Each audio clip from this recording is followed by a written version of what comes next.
Hi, everyone. I hope everyone has enjoyed their week thus far, and I'm really looking forward to reviewing this material with y'all today.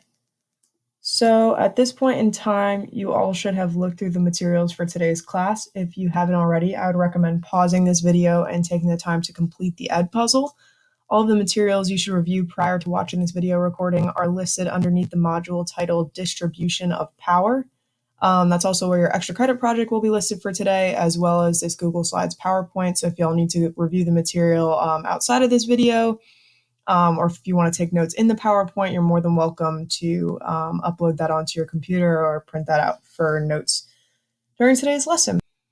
So the materials focus on the distribution of power in the government at both the federal and state levels. Some things to keep in mind or to take note of throughout this video include the relationship between the federal branches of government, the relationship between the federal and state government, and lastly, the people who impacted these relationships. So the Marshall Court had an incredible impact on the powers of the federal government. The expansion of these powers came from a series of Supreme Court cases. Of these cases, Marbury v. Madison is the most notable and the one we will explore today, but further information can be found about two more court cases in our blend space. The Supreme Court case Marbury v. Madison established the concept of judicial review.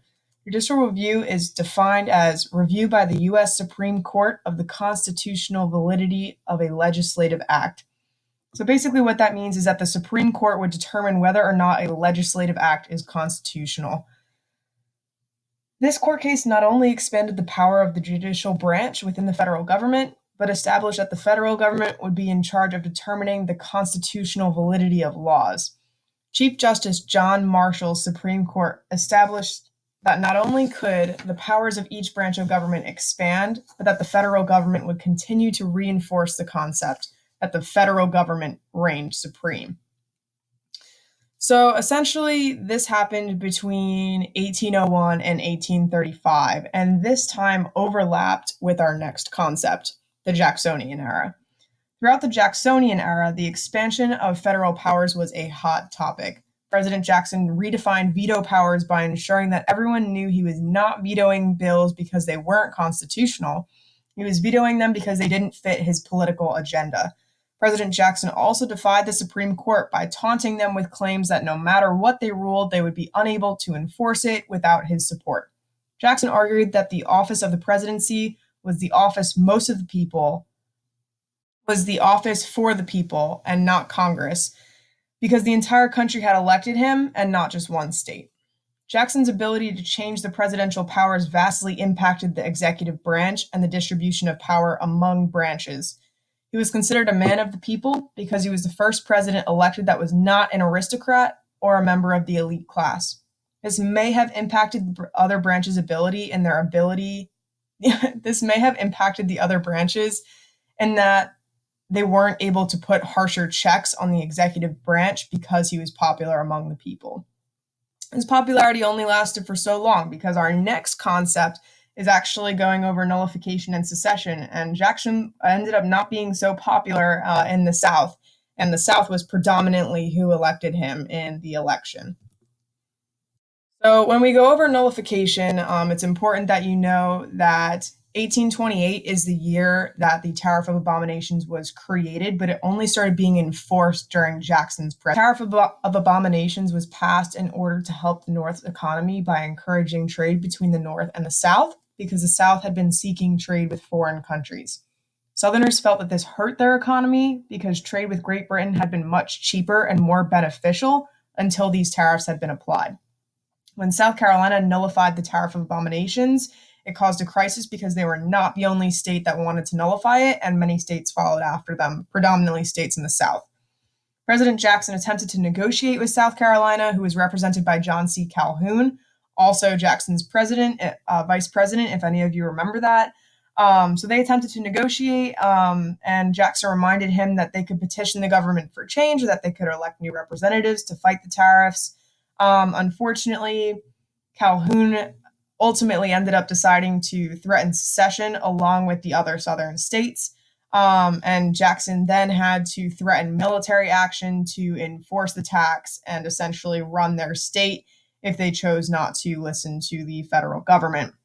At this point in time, the majority of states backed off, and the main campaigning state for secession was South Carolina. So South Carolina continued to work with Jackson at the negotiation table to ultimately get the tariff lowered. This wasn't their original goal, but a compromise at this point in time was better than nothing at all. So these powerful arguments during the Jacksonian era refreshed memories about the power struggle within the federal government, as well as the power struggle between the federal and state governments. So we have Jackson taking more power in that he can veto whatever he wants and that he doesn't have to enforce Supreme Court decisions.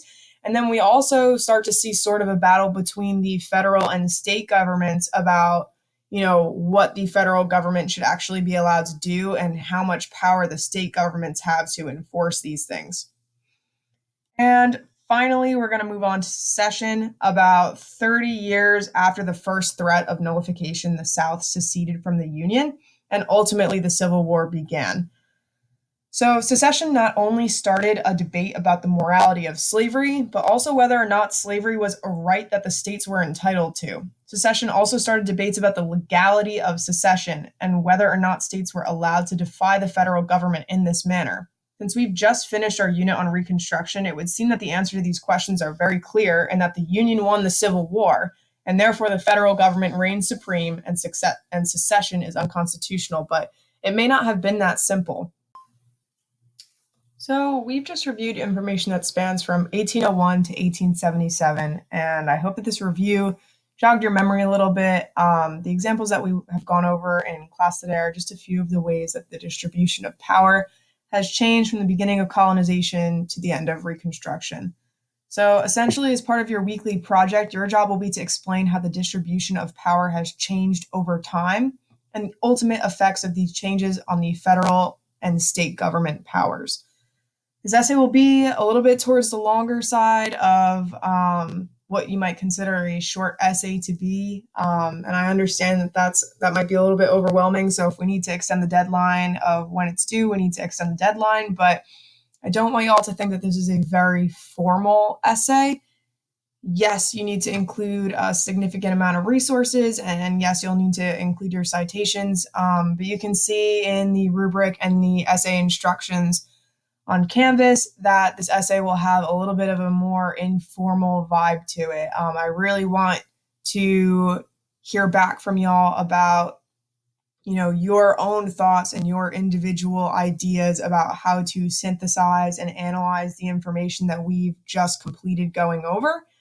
And I think that ultimately that will help me understand what we need to review before we move forward. And also we can start looking at how to better our writing skills and better our historical analysis as we're moving through our class and kind of coming towards the close of the year now.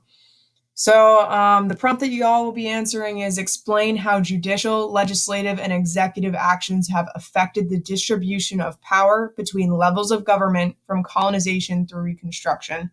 So there's a couple different ways that you can look at this. You can look at it as distribution of power between the branches of government, or you can look at the distribution of power from federal to state level, which we kind of talked about in our 4 examples during class today.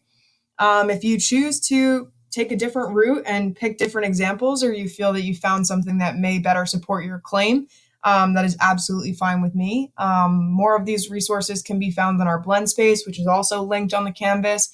And I would really highly recommend taking a look at some of that stuff. It's a lot of the stuff that I used to put together this lesson. And you are allowed to use 2 of those resources on our blend space as academic sources. So I know on the essay rubric, you're going to see that you need 6 credible sources. Well, I've provided a plethora of resources on the blend space that y'all can go ahead and use as 2 of your academic sources. The other 4, you're going to be left to your own devices, find on your own. And I will be checking those sources to make sure that they are coming from credible places. If y'all have any questions, if y'all need to reach out to me, please feel free to shoot me an email or reach out to me on Canvas via the inbox. And I hope that this was helpful, and I look forward to seeing y'all later this week. Thanks so much.